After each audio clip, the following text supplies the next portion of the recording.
Bonjour à tous, c'est Dan. Et le petit yaourt. On se retrouve pour une troisième vidéo du nouveau vlog du Pumpkin Autumn Challenge. Niveau lecture, j'ai commencé un petit chair de poule, voilà, petite lecture jeunesse. Ensuite, je sais pas ce que je lirai. Et ce soir, on va se faire un petit cinéma. On va voir, Ad Astra, voilà, petit film de science-fiction. avec Brad Pitt. Et moi je vais essayer de lire le dernier Doggy Bags, le premier Doggy Bags de la saison 2, le tome 14. Parce que ça fait longtemps que je l'ai, et il serait temps de le lire.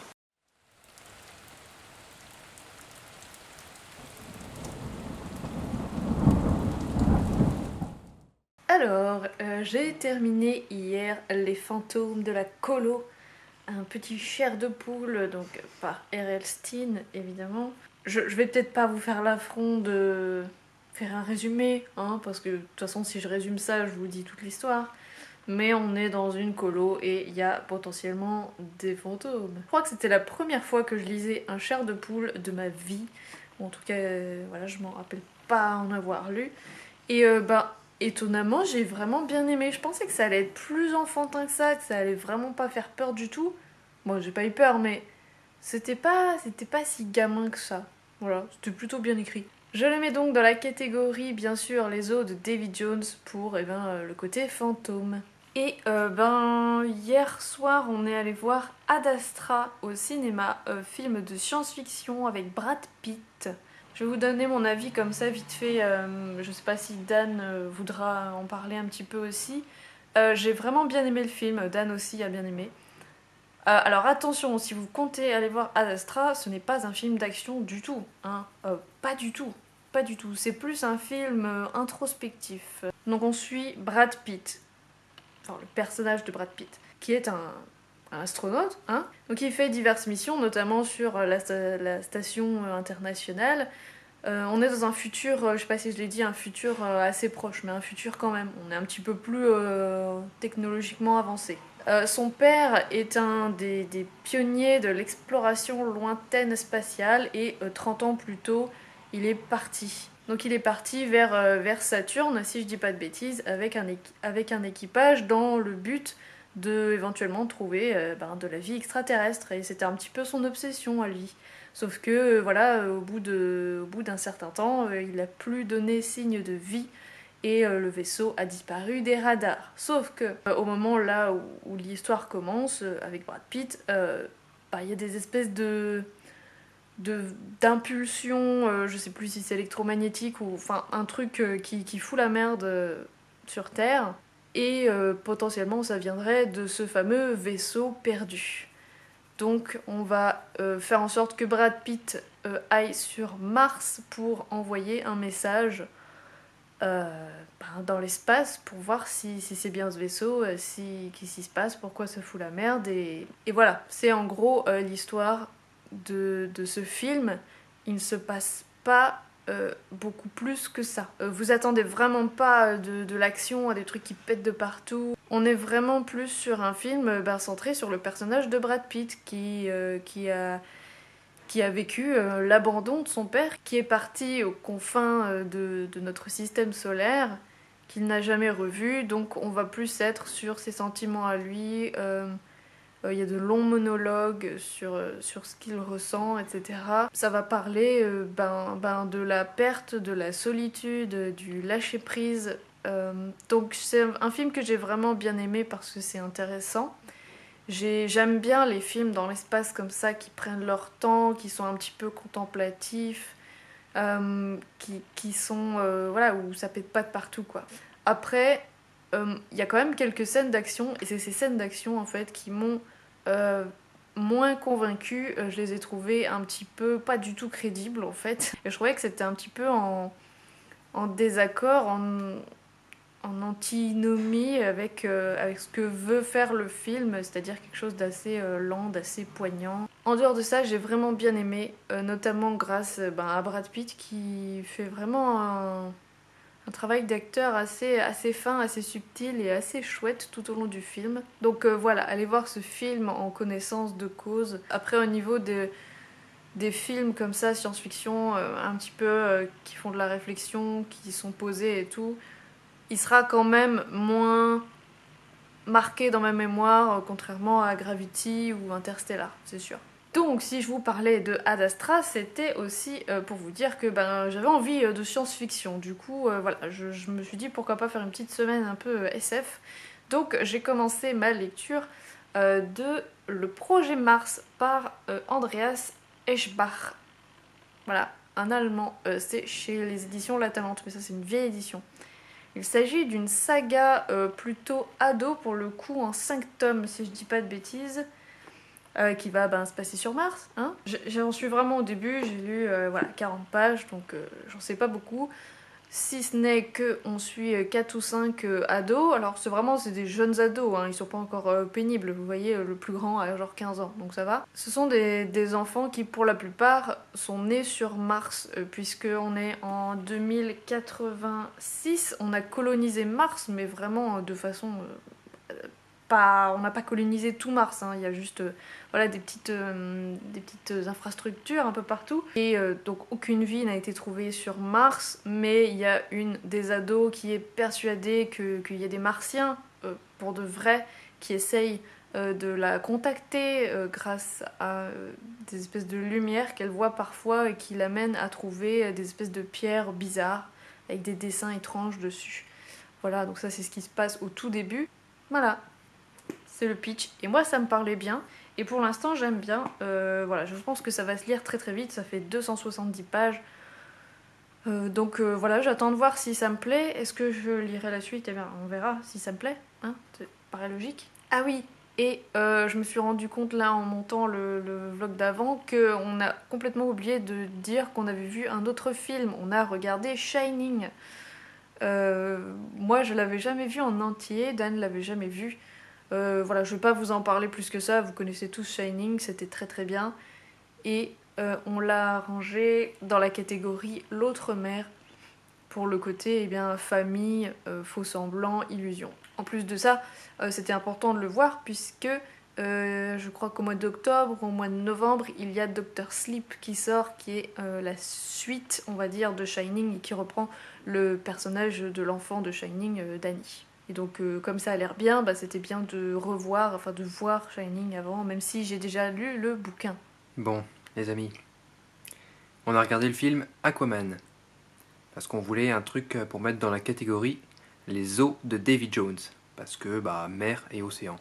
Voilà, ça rentrait dans la catégorie, on se dit, allez, Aquaman, les gens disent que c'est pas mal, ça va peut-être nous faire renouer un petit peu avec les films d'ici.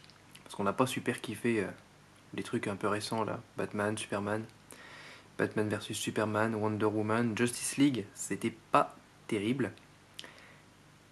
En fait, Aquaman, c'est pas terrible non plus. C'est pas terrible non plus. En fait, au niveau de l'écriture, le scénario, les dialogues, tout le fil rouge du film, c'est la définition de la paresse scénaristique. Tous les trucs les plus basiques qu'on peut mettre dans un scénar, ils y sont.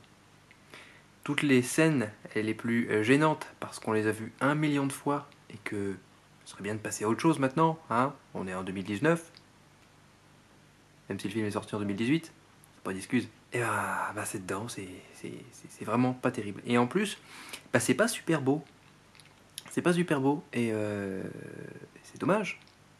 Parce que c'est beaucoup d'effets spéciaux. Les fonds verts, ils sont pas terribles. Comme ça se passe beaucoup sous l'eau, les personnages, ils ont les cheveux qui flottent dans l'eau, ils ne marchent pas forcément, ils nagent. Donc ils ont trouvé une technique un petit peu pour les rendre ça un petit peu dynamique, sauf que c'est pas super bien fait, hein. On voit que c'est des mecs accrochés à des câbles qui se déplacent à random. Je vais pas en dire beaucoup plus, mais je suis un peu déçu de James Wan, franchement. Hein, c'est lui qui a réalisé Aquaman, il fait quand même vachement mieux, hein. C'est lui qui a fait Conjuring par exemple. Mais bon, cet automne, il y a le film Joker qui sort, et ils ont décidé un petit peu de s'éloigner de la direction qu'ils avaient pris pour tous ces films d'ici là. Il y a moyen que ça soit bien, mais je vous avoue que j'ai du mal à me chauffer. Bon, on est le 29 septembre et ça fait littéralement une semaine que j'ai pas pris la caméra. Je vous l'avais dit, j'ai repris le travail et j'ai repris avec une semaine de 40 heures. Donc du lundi au vendredi, j'ai lu ça, mais genre 30 pages. Donc du coup, bon voilà, on est dimanche et je suis en pyjama, tout va bien, mais j'ai quand même réussi à le terminer aujourd'hui. Franchement, putain, il faisait 270 pages quand même, hein. Pouh, une semaine à le lire. Et pourtant, c'était vraiment très très bien. Donc, je sais plus ce que je vous avais dit. On suit un groupe d'adolescents dont la plupart sont nés sur Mars, puisque voilà, on a plus ou moins colonisé la planète Mars, mais vraiment à petite échelle, hein, puisqu'on a un bâtiment de l'Alliance asiatique et un bâtiment un autre bâtiment, je sais pas comment on pourrait dire, un bâtiment qui appartient à toute l'alliance de la Terre, on va dire ça comme ça. Donc voilà, on les a surnommés les enfants de Mars, puisqu'ils sont plus ou moins nés dessus, ils ont toujours vécu là, et il y a une des gamines, donc c'est des ados, il y a une des gamines qui de temps en temps voit une lueur un peu bizarre sur Mars, et ça l'amène à trouver des pierres vraiment bizarres avec des dessins dessus, et donc elle est convaincue qu'il y a de la vie sur Mars, ou qu'il y a eu de la vie sur Mars. Tout le monde la croit un peu, voilà, olé olé. Et donc voilà, tout va pour le mieux jusqu'au jour où la planète Terre, le gouvernement décide de stopper tout projet sur Mars et donc de rapatrier absolument tout le monde. Sauf que ça engendre des mécontentements parce que tout le monde veut rester sur Mars, surtout les enfants qui n'ont connu que cette planète. Une des ados ne peut physiquement pas rentrer sur la planète Terre parce qu'elle a des poumons qui se sont développés différemment sur Mars et donc elle mourrait si elle allait sur la Terre. C'est très introductif puisqu'on voilà, ça s'enchaîne surtout sur les 50 dernières pages où on a voilà, des petites choses qui se passent et qui me donnent vraiment envie de lire la suite tout de suite. On apprend à connaître ces 4 ados qui sont vraiment bien débrouillards, hein, peut-être un petit peu trop au vu de leur âge puisque le plus grand a genre 15 ans, mais voilà, ils sont assez attachants, on les aime bien. Voilà, ils vont tenter de mettre au point divers plans pour retarder leur départ de Mars ou pour tenter de faire changer les choses et de garder ce projet Mars en activité. Ça se lit vraiment très bien, malgré que ce soit de l'ado pour l'instant, il n'y a pas de romance, il n'y a pas de trucs chiants que j'aime pas habituellement. Donc c'est très chouette, il y a plein de descriptions des paysages de Mars que j'aime beaucoup. Je vais carrément acheter la suite, c'est sûr. Du coup, donc ça j'ai terminé aujourd'hui. Je pense que là, pendant qu'il fait encore à peu près jour, même si vous voyez à la couleur que c'est pas terrible, je vais lire. Est-ce qu'il est pas magnifique? Je vais lire La sorcière en haut de la montagne par Rune Ryberg, je crois que c'est un Danois. Si je dis pas de bêtises, c'est chez Les Aventuriers de l'étrange. Et cette couverture est juste trop belle. À l'intérieur, pas de texte, que des dessins de ce genre-là, tout le temps dans les tons roses. C'est très joli. Et donc je crois qu'on va suivre une meuf un petit peu badass qui va se battre contre des squelettes pour aller trouver la sorcière en haut de la montagne. Et après évidemment je vais pas m'arrêter en si bon chemin, je vais enfin lire Comment le dire à la nuit de Vincent Tassi. La semaine dernière, donc genre au moment où j'ai appris que j'avais le boulot là, les éditions du Chat Noir ont annoncé la précommande du nouveau Vincent Tassi qui est un préquel à Apostasie. Vous savez que j'ai eu un énorme coup de cœur à Apostasie et j'attends d'ailleurs qu'ils remettent en ligne le grand format pour pouvoir me l'acheter parce que je l'avais lu en e-book. Mais ils ont annoncé la précommande du nouveau Vincent Tassi, du coup j'ai sauté dessus, je me suis dit j'ai bien mérité un cadeau, je précommande le nouveau Vincent Tassi, je précommande aussi non, je précommande. Je commande aussi 2-3 autres bouquins. Je sais plus ce que j'ai commandé en fait. Qu'est-ce que j'ai commandé? Je sais plus. J'ai commandé, bref, j'ai pris 3 bouquins chez les éditions du Chat Noir. Et puis en plus en ce moment, vous savez qu'il y a un livre offert pour l'achat de 3 livres. Donc voilà, je vais avoir 4 nouveaux livres dans ma pile à lire incessamment sous peu, mais bon voilà, je suis très contente. Donc je vais enfin lire celui-là, revenons à nos moutons, donc qui marche bien pour la littérature gothique. Et donc ce résumé, on est sur une dame qui ne peut pas mourir, je pense que c'est une vampire, elle va s'amouracher d'un jeune homme qu'elle va kidnapper tout simplement, et voilà. Et ça me fait trop envie, tout le monde l'a déjà lu, mais je vais seulement m'y mettre. Et comme il commence à faire sacrément moche en ce moment, ça va être parfait. Sinon, hier, il y avait la braderie de ma bibliothèque ici, et donc pour la première fois j'y suis allée, j'étais jamais allée, et j'ai été surprise. Il n'y avait pas grand chose, et en fait j'ai trouvé plein de livres. Quand j'ai vu qu'il y avait aussi peu d'étalage, je me suis dit bon bah je vais rien trouver, bon, ça va être pourri. Et en fait ils avaient voilà, une trentaine de bouquins de fantasy et c'était vraiment pas de la crotte. Et surtout ils étaient vraiment tous en très bon état. Bon bien sûr ils ont toujours les étiquettes et la couverture etc. Mais voilà, du coup je me suis dit que j'allais vous montrer un peu ce qu'on a acheté. Chaque bouquin était à 1 €. Donc je me suis pas ruinée. Par contre, ma pile à lire, là, c'est foutu, hein. J'avais réussi à la baisser et elle est revenue exactement au point où elle en était en juillet. Voilà. Alors déjà, ma première trouvaille, c'est vraiment... c'est genre...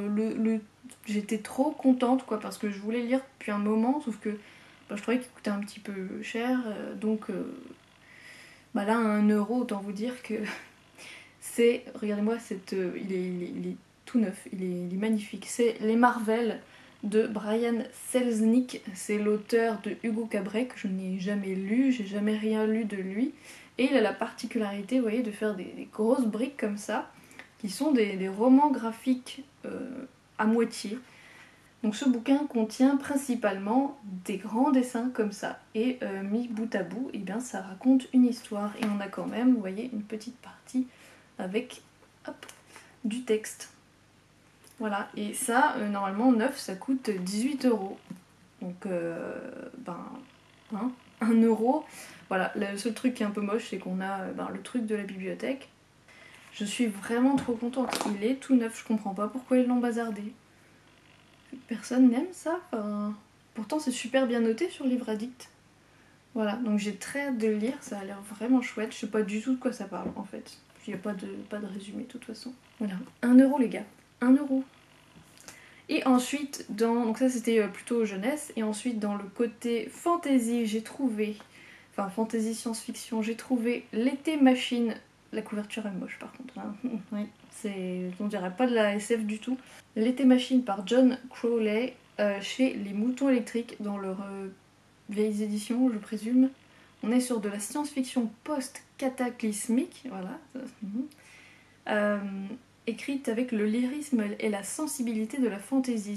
C'est ça qui m'a donné envie de lire. Pas forcément le résumé, qui dit que voilà, on est sur la Terre qui a été balayée par une tempête il y a plusieurs centaines d'années, et que les survivants, maintenant, ils sont revenus un peu, peut-être pas autant des cavernes, mais autant des chasseurs-cueilleurs, plutôt que cueilleurs en fait.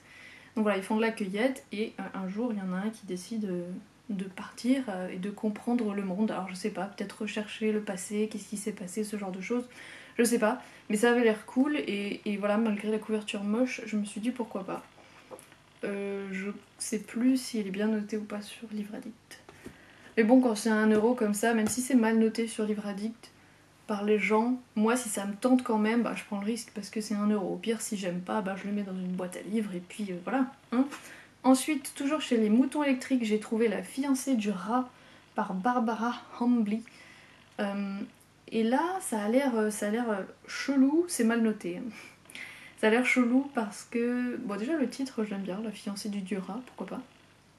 On est sur un mélange polar fantasy apparemment, puisqu'on suit une meuf qui est une grande actrice du cinéma muet. Tout va bien donc pour cette star de cinéma jusqu'au jour où un vieux chinois la prévient que le joyau ancien qu'elle a porté lors de son dernier film l'a désignée comme la fiancée d'un dieu maléfique de Mandchourie.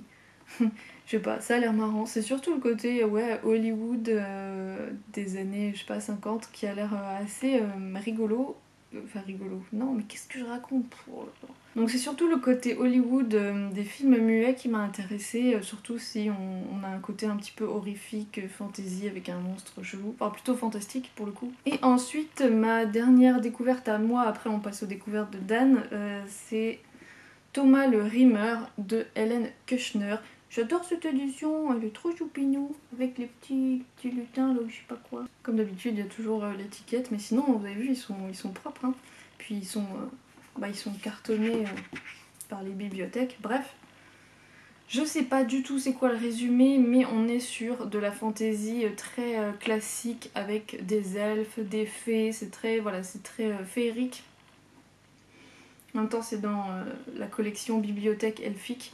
Et je crois que j'en ai entendu parler par le bazar de la littérature, Maureen, qui en avait parlé, je crois, à un moment donné. Et du coup, voilà, ça a popé dans ma tête. Je me suis dit, tiens, je vais le prendre. Voilà. Et ensuite, Dan, lui aussi, a trouvé des petites choses. C'est assez rare, hein. D'habitude, il achète pas grand chose. Euh, il nous a trouvé des trucs. Non, mais c'est du Dan tout craché. On commence avec les poubelles du Valhalla. Les poubelles. Dan, qu'est-ce que tu nous fais là? Les poubelles. Lui, il voit écrit poubelle sur un bouquin avec une couverture super moche et il se dit oh, ça a l'air trop bien, je veux. C'est chez Mnemos, donc pareil, je pense que c'est leurs vieilles éditions. C'est par Colin Marchica, ou Colin Marchica, je sais pas s'il est français. Et je sais pas du tout de quoi ça parle, apparemment, c'est plusieurs petites histoires. Voilà, donc magnifique titre, que de hype. Ensuite, on a trouvé la Sibériade de Stanislas Lem et on a pris parce que apparemment c'est de la science-fiction humoristique et nous on aime bien ça, hein, on est assez fan de H2G2, pour ce qui est de la fantasy humoristique évidemment on est fan de Terry Pratchett, donc on est toujours à la recherche de d'autres auteurs susceptibles de nous faire rire. Et je crois encore que c'est des petites nouvelles ou des petites histoires ou peut-être pas, je ne sais pas. On va suivre Trurl et Claposus, deux constructeurs cosmiques. Voilà, je ne sais pas ce que ça veut dire, mais bon, ça a l'air sympa. Et puis, c'est les petits follow SF, là, on aime bien.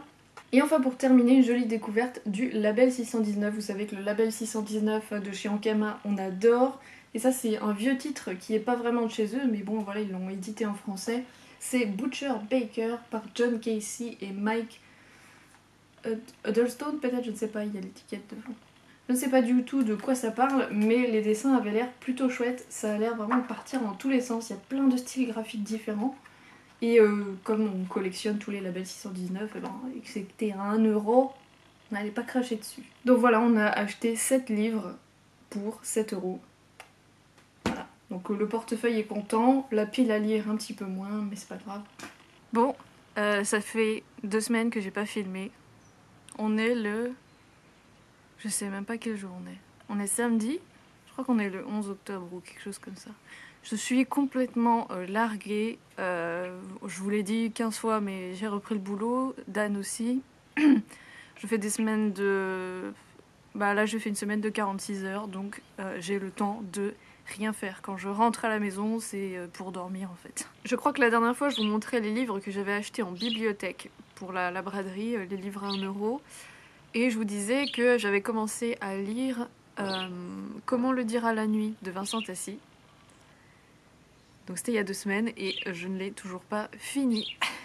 Bon, j'en suis à la fin. J'en suis page 267, il me reste une centaine de pages. J'ai bon espoir de le terminer ce week-end. Du coup, eh bien, parlons de ça. Donc, Comment le dire à la nuit de Vincent Tassi, l'auteur français qui a écrit Apostasie, qui a été un immense coup de cœur pour moi, pour tout le monde, qui a une plume magnifique, poétique, et qui a un style assez gothique, mais très bien mené, pas cliché et tout, enfin c'est super chouette.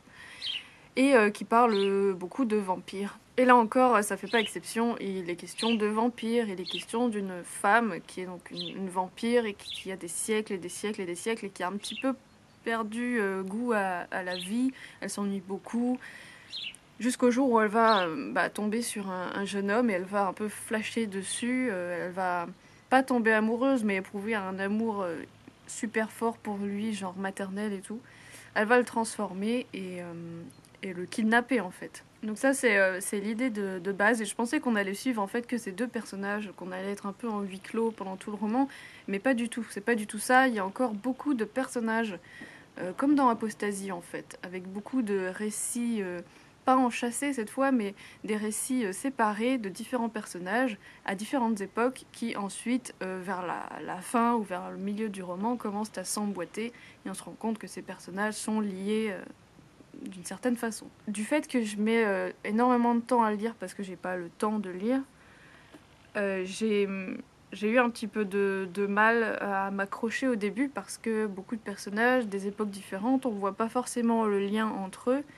Et c'est pas évident quand on lit un chapitre par jour péniblement. Donc je pense que c'est vraiment un livre que je relirai plus tard, plus rapidement pour mieux tout lier dans ma tête. Mais c'est toujours aussi beau à lire, les personnages sont toujours aussi chouettes, même si on s'attache pas à tous, et ils sont tous super intéressants. Et Vincent Tassi aborde encore une fois, comme dans Apostasie, comme dans Effroyable porcelaine, des personnages riches et diversifiés. Puisqu'on a une femme trans, on a deux personnages homosexuels qui sont 19e. Voilà, c'est très chouette et c'est toujours extrêmement bien fait. Et c'est tellement beau à lire, c'est une véritable évasion à chaque fois qu'on lit. Bon, j'ai toujours pas fini. Donc très bonne lecture, même si je mets beaucoup trop de temps à le lire, mais ce n'est pas à cause de la qualité du livre, mais de mon manque de temps et de sommeil. Sinon, j'ai quand même réussi aujourd'hui à lire une BD aussi, qui n'était pas du tout prévue dans le challenge, c'est le tome 4 de Kaamelott en BD. Donc par Alexandre Astier et je ne sais plus le nom du dessinateur. Bon, c'était pas prévu dans mon challenge, mais en fait, je me dis que ça peut très bien quand même rentrer dedans, hein, puisqu'on parle de la légende arthurienne, donc ça marche, je ne sais plus dans quelle catégorie. Bon, je suis vraiment pas convaincue par les BD Kaamelott, elles sont un peu décevantes. Graphiquement parlant, c'est assez moche, hein, c'est moche. Même si on reconnaît bien les acteurs, ils sont quand même chelous et ils font grave flipper. Mais bon, c'est écrit par Alexandre Astier, donc ça c'est bien. Mais c'est vrai que c'est pas non plus... c'est pas des histoires dont je vais me rappeler très longtemps. Donc, je passe à la suite. Je ne lis pas beaucoup, mais par contre, qu'est-ce que j'achète de livres ce mois-ci? C'est n'importe quoi. Je vous ai montré les 7 bouquins achetés à la braderie de la bibliothèque. Et la semaine dernière, eh bien, j'ai craqué en librairie pour Nevermore, le tome 2 de Jessica Townsend chez PKJ. J'avais beaucoup aimé le tome 1 qui avait vraiment fait un gros fromage sur Booktube. J'avais très hâte de lire le tome 2 et il venait tout juste de sortir, donc je l'ai acheté. Je sais pas quand je le lirai. Et un achat pas du tout prévu, c'est Fingus, Malister, Feu Follet, Mandragore et Cadavre Frais de Ariel Holz chez Rajo. Oh, il est trop mignon, je pouvais vraiment pas passer à côté, quoi. Je pensais pas qu'il allait être là où je suis allée les acheter, et quand je suis tombée dessus, je me suis dit bon.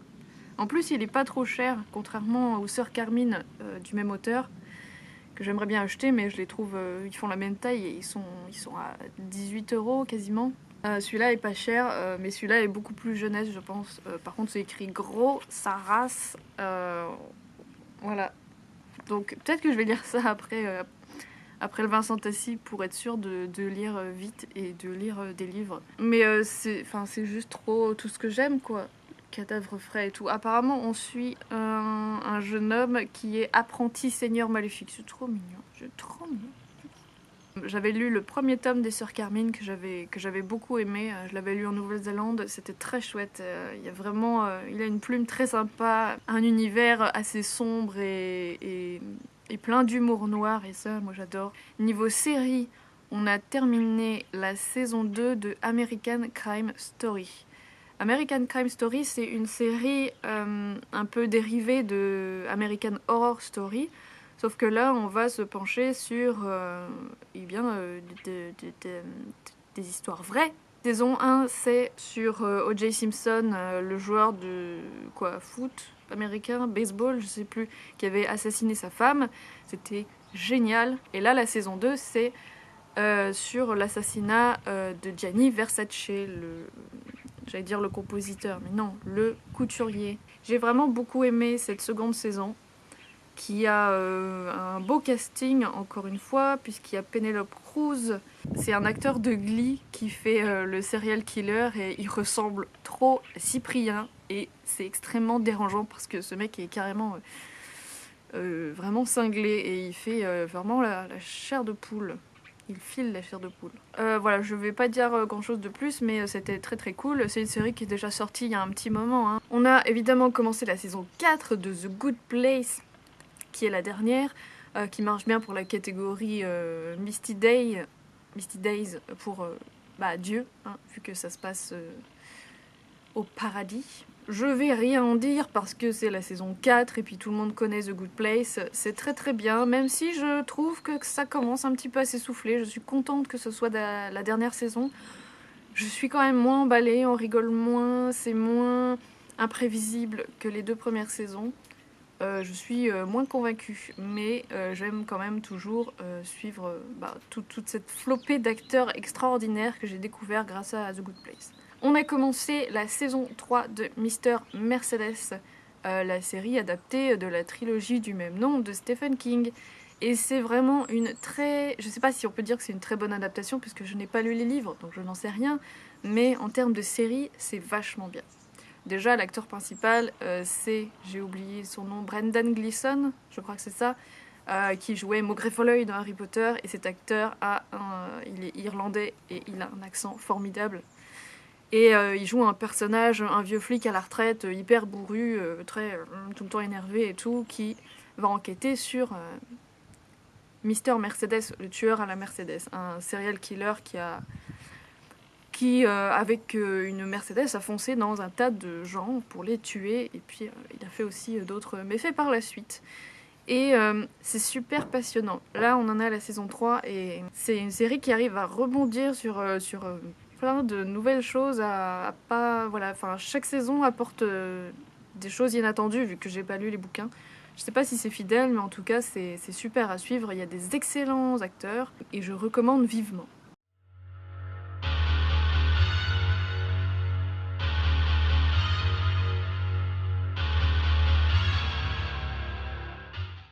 Alors perso, j'ai lu La sorcière en haut de la montagne par Rune Riberg, et donc c'est une bande dessinée.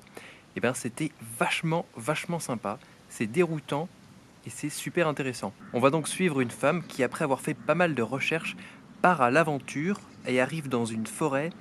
Là, elle trouve une vieille stèle avec des inscriptions dessus. Elle sort son petit grimoire où elle a fait plein d'annotations, et il y a plein de notes et de petits marque-pages, de petits ce genre de choses.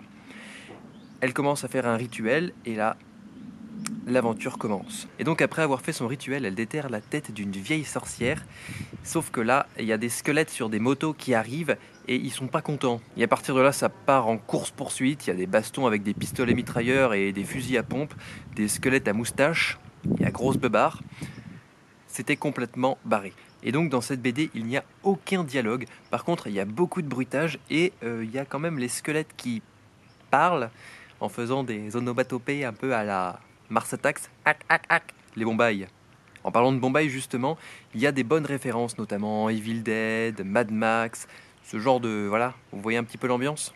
Surtout avec la violence complètement débridée et complètement absurde qu'on retrouve un peu dans les Evil Dead, justement. Au niveau du dessin, c'est vraiment cool. J'ai vachement aimé le trait de Rune Riberg. Je l'avais déjà découvert dans Géant et le fâcheux rendez-vous, dont on vous en avait déjà parlé. J'avais fait un article aussi. Et là, donc voilà, on retrouve un petit peu son trait, et en plus, tout l'album est en monochrome. Donc pas en noir et blanc, mais en rose et noir. Voilà, petit exemple de page. Si vous voulez en savoir plus, j'ai fait un article sur pugoscope.fr, le lien sera dans la description. Et par rapport au Pumpkin Autumn Challenge, j'ai mis ça dans la catégorie Prenez garde aux souliers pointus, parce que ça revisite le mythe de la sorcière, et ça parle quand même pas mal de l'accomplissement féminin. Sinon, en série, on a aussi commencé la saison 23 de South Park. Voilà, c'est toujours aussi rigolo. Je sais pas si j'accroche autant aux 2 premiers épisodes de cette nouvelle saison, mais on se marre bien, et voilà, ça, c'est toujours une bonne satire de la société actuelle. Et on a même réussi à faire rentrer ça dans le Pumpkin Autumn Challenge, dans la catégorie l'autre mère, parce que il y a famille et amitié, donc voilà, ça marche. Et on a aussi commencé la saison 9 de American Horror Story. Alors le petit yaourt est moins fan de cette saison, mais moi j'adore, parce que ça me parle énormément. En fait, le concept d'American Horror Story, c'est une saison, un thème, et là, pour cette saison 9, le thème, c'est les films d'horreur des années 80. Et c'est tout ce que j'adore, On parlait d'Evil Dead tout à l'heure. Voilà, il y a des références à Evil Dead, forcément. Là, l'histoire, c'est il y a des jeunes qui sont moniteurs dans une colonie de vacances qui a été fermée pendant de nombreuses années parce qu'il y a eu un tueur complètement cinglé qui est venu égorger les enfants et leur voler une oreille, sauf qu'il revient. Bref, si vous aimez les films d'horreur des années 80, vous kifferez cette saison. Et j'ai aussi lu le nouveau Doggy Bags, le tome 14 de Doggy Bags. Ils avaient fait 13 tomes, ils avaient dit c'est bon, on a fini Doggy Bags, on arrête, il n'y en aura plus jamais. Puis là, ils ont dit en fait, on fait une saison 2. Voilà le nouveau tome, tome 14, achetez-le. Et comme bien sûr, j'adore Doggy Bags, j'ai acheté ce nouveau Doggy Bags. Je l'ai lu et j'ai bien kiffé. Doggy Bags, donc, c'est des comics, mais à la française. Dans chaque numéro, il y a 3 histoires, et donc ça tourne toujours autour d'un thème. Là, le thème de ce numéro, c'est la mort. Et donc, qui dit 3 histoires, dit 3 dessinateurs, donc on a des styles un petit peu différents. Mais également un second style un peu plus différent, mais également un troisième style qui est tout à fait différent. Bref, Doggy Bag c'est cool, moi j'aime bien parce que voilà, 3 histoires, c'est un petit peu format anthologique, c'est cool, en plus il y a des fausses pubs entre les histoires, et aussi des petits dossiers qui nous font en apprendre un petit peu plus sur la mythologie utilisée ou les thèmes qui sont abordés dans les histoires, et il y a aussi certains tomes qui contiennent des nouvelles, et ça c'est pas mal, j'aime bien. Et en plus ça rentre parfaitement dans le cadre du Pumpkin Autumn Challenge, dans la catégorie tu ne reviendras pas, parce que c'est écrit sur la couverture, c'est écrit suspense, horreur, frisson. Allez, dernier petit update et je conclus ce vlog qui est beaucoup trop long, désolée mais c'est comme ça. Pour vous dire donc que j'ai terminé Comment le dire à la nuit de Vincent Tassi. Je reste sur ce que j'ai dit, j'ai vraiment beaucoup aimé, mais moins que Apostasie. Pourquoi? Certainement parce que j'ai mis trop de temps à le lire. Voilà, je vais pas dire grand chose de plus. Je pense qu'on peut arrêter le vlog là. On en commencera un autre tout de suite après. J'espère que la vidéo vous a plu. Si c'est le cas, n'hésitez pas à mettre un petit pouce bleu ou à vous abonner à la chaîne pour ne manquer aucune des prochaines vidéos. Et je peux vous dire que ça y est, on a enfin trouvé un appartement. Donc on va bientôt déménager. Et donc ensuite, on pourra refaire des vidéos moins moches que là. Là, c'est moche, hein, on peut dire ça. Et j'ai très hâte de refaire à nouveau des vidéos vinyles, des vidéos musique, des vidéos séries, peut-être cinéma. Voilà, restez abonnés pour pas rater les nouvelles vidéos qui arriveront